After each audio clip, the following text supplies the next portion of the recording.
श्रीमद् भगवद गीता हिंदुओं के पवित्र ग्रंथों में से एक है। इस ग्रंथ में जीवन का पूरा सार दिया गया है। आज हम आपको गीता के बारे में जानकारी देंगे। उम्मीद है आपके काम आए। गीता महाभारत में छंदों का सबसे महत्वपूर्ण संग्रह है।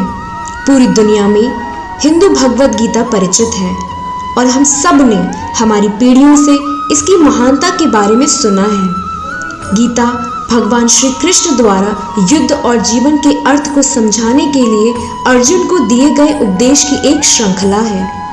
यह पांडव राजकुमार अर्जुन और उसके सारथी बने भगवान श्री कृष्ण के बीच एक महाकाव्य संवाद है। महाभारत इस बात की पुष्टि करता है कि भगवान श्री कृष्ण ने 3137 ईसा पूर्व कुरुक्षेत्र के युद्ध में अर्जुन को गीता का उपदेश दिया था। विशेष ज्योतिषीय संदर्भों के अनुसार 35 साल की लड़ाई के बाद 3102 ईसा पूर्व में कलयुग की शुरुआत हुई।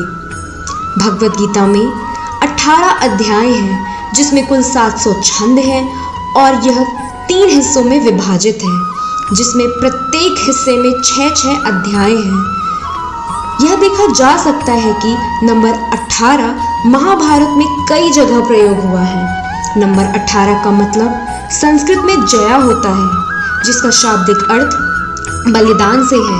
18 त्योहार, गीतों में 18 अध्याय, अक्षौहिणी अर्थात 18 जरासंध का 18 बार आक्रमण और कहा जाता है कि पांडवों के पास 11 अक्षौहिणी सेना थी और कौरवों के पास 7 अक्षौहिणी, तो कुल मिलाकर 18। इस प्रकार 18 अंक का महाभारत में बहुत महत्व है।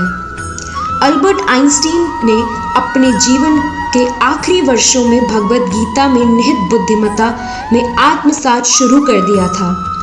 उसने कहा कि मुझे अपने जीवन के प्रारंभिक दिनों में ही भगवद गीता में लिप्त हो जाना चाहिए था। ऐसा नहीं करने का मुझे खेद रहेगा। भगवद गीता का पहला अंग्रेजी अनुवाद सन 1785 में चार्ल्स विकिंग्स द्वारा लंदन में किया गया था। श्री भगवद गीता को गीत भी कहा जाता है। इसके पीछे अनेक लोगों के अलग अलग मान्यताएं हैं। अयोध्या स्थित श्री राम मंदिर के इतिहास से जुड़े रोचक तथ्य। श्री भगवद गीता को मूलतः शास्त्रीय संस्कृत में लिखा गया था, परंतु इसे अब तक 175 भाषाओं में अनुवादित किया जा चुका है। गीता से जुड़ी कुछ लाइनों का उपदेश। मानसिक शांति और सौहार्द हासिल करने के लिए अपनी इच्छाओं को खत्म करने की कोशिश करनी चाहिए। मौत से डरना बेकार है। मौत का अर्थ सिर्फ आत्मा का भौतिक संसार में आत्मीयतक संसार में जाना है। इसलिए श्री कृष्ण अर्जुन से कहा था कि कर्म किए जा, फल की इच्छा मत कर। भगवान हमेशा हमारे साथ और हमारे आसपास होता है, भले ही हम कहीं भी हो या कुछ भी कर रहे हों। अन्य प्राणियों की ओर इंसान के मन में बुरी भावनाएं इंसान के विनाश का कारण है। इनसे बचा जाना चाहिए।